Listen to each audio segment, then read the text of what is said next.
Hello दोस्तों, कैसे हैं आप सब। उम्मीद करती हूँ आप सब ठीक होंगे। आज के इस वीडियो में हम lesson number 1 representation of geographical features का पार्ट 8 करने जा रहे हैं। अगर आपने पार्ट 7 नहीं देखा तो इस वीडियो का आपको कोई भी समझ नहीं आएगी। पार्ट 7 का लिंक डिस्क्रिप्शन बॉक्स में गिवन है, वहाँ से जाकर देख लीजिए। मैं तो आपको रिकमेंड करूँगी कि शुरू से मैंने पार्ट बनाए हुए हैं, पार्ट फर्स्ट से आप सारी वीडियोज़ देखिए। ओके, सो हमने इससे पिछला सारा टॉपिक कर लिया था। अब हम करते हैं अब पास, सेडल, कोल एंड गैप। पास क्या होता है? एक मिनट, इस बुक को छोड़कर मैंने कॉपी पे रेडी किया है। पास क्या होता है मैं आपको पहले वो दिखा देती हूँ। सो गाइस, पास क्या है? A pass is a natural path for going from one mountain to another, from one mountain और हिल। ठीक है, हिल या माउंटेन से एक माउंटेन से दूसरे माउंटेन तक जाने का, या एक हिल से दूसरे हिल तक जाने का जो ये पाथ है, जो रूट है, उसे हम क्या कहते हैं? Pass. What do we call it? We call it pass. A pass is a natural path for going from one mountain to another. So guys, अब हम बुक से पढ़ लेते हैं पास क्या है। A pass is formed between two hills और mountains and serve as the land route. Route का मतलब क्या होता है? Path. Serve as a path across a mountain range. Okay, आप सब पास क्लियर है। अब बात करते हैं कॉल की। कॉल की जो पिक्चर है वो भी मैंने शो की हुई है। सो सबसे पहले हम वही देखते हैं। A col is the lowest point on the mountain and a col is found between the ridge of the watershed. एक मिनट, आप आपको देख रहे हैं यहाँ पर मैंने एक माउंटेन बनाया और इसका सबसे लोएस्ट जो पॉइंट है वो क्या कहलाएगा? It will known as call. But we will call it, call. Call, ठीक है। इसमें देख लीजिए सबसे ज़्यादा लोएस्ट पॉइंट कौन सा है? ये तो ये क्या है इस माउंटेन का? Call. A col is formed between the ridge of watershed. Watershed, you know what is watershed? A mountain which whose one side is steep and another slope is gentle slope. यानी कि एक ढलान वाला slope और दूसरे वाला slope, उसे हम कहते हैं कॉल। ठीक है, तो call is formed between the ridge of the watershed. ये क्लियर हो गया। नोट इन द फिगर, हमें फिगर में क्या नोट करना है? The drop in the height between two hills in a watershed and the height of a mountain range. आप देख लीजिए, माउंटेन रेंज पर तो हम कोई ऐसे ऐसे नीचे आ सकते हैं। ये रूट प्रोवाइड नहीं करता, चाहे ये ज्वाइन होता लेकिन ये फिर भी रूट नहीं प्रोवाइड करता। क्यों नहीं कॉल करता?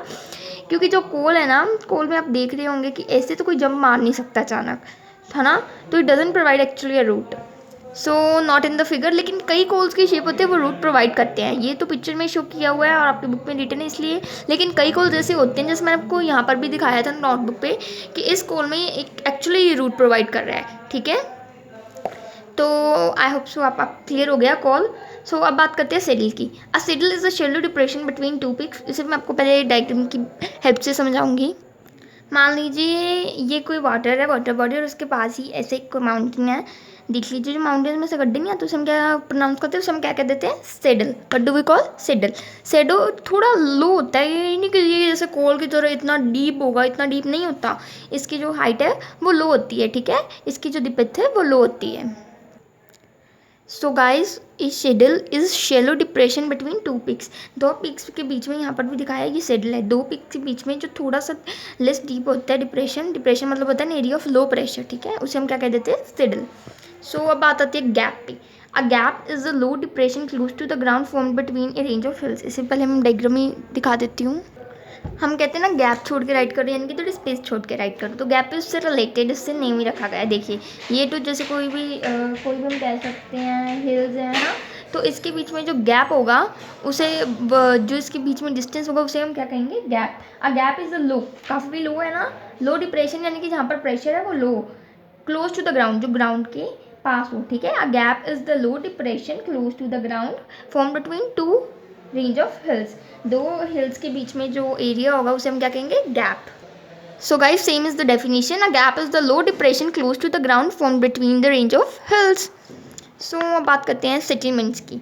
टाइप ऑफ सेटलमेंट्स और सेटलमेंट पैटर्न। सेटलमेंट क्या होता है? सेटलमेंट क्या होता है? The area where we live और area where one lives, okay, permanently. The colonies we can say it is settlement. The settlement can be classified in three types. Settlement to तीन हिस्सों में बांटा गया है, वो भी लेटेस्ट तीन बाय द कॉपी, क्योंकि कॉपी से ज़्यादा समझ आती है। So guys, settlement is divided into three parts: nucleated, linear and scattered. Nucleated को और क्या हम कहते हैं? क्लस्टर्ड। और स्कैटर्ड को डिस्पर्स्ड। स्कैटर्ड हमें पता है सेपरेट सेपरेट, है ना, वी नो ना। स्कैटर्ड इज स्कैटर्ड का मतलब कहता है सेपरेट सेपरेट। जो ये न्यूक्लिएटेड होता है ना, न्यूक्लिएटेड ये किस में शो करते हैं हम, रेड कलर में।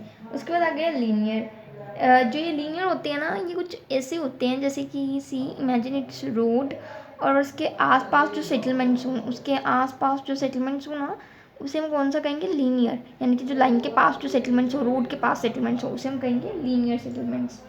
और ये भी रेड कलर में हम रिप्रेजेंट करते हैं, वो रिप्रेजेंटेड इन रेड कलर।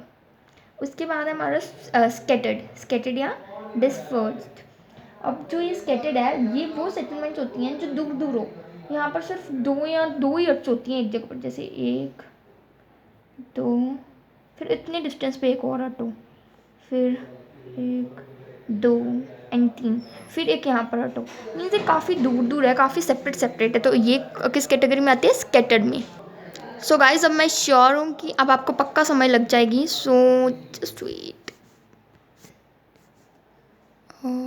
या The settlements can be classified into 3 types, that is nucleated or clustered, linear and scattered or dispersed. हमने कर लिया ना, nucleated और clustered.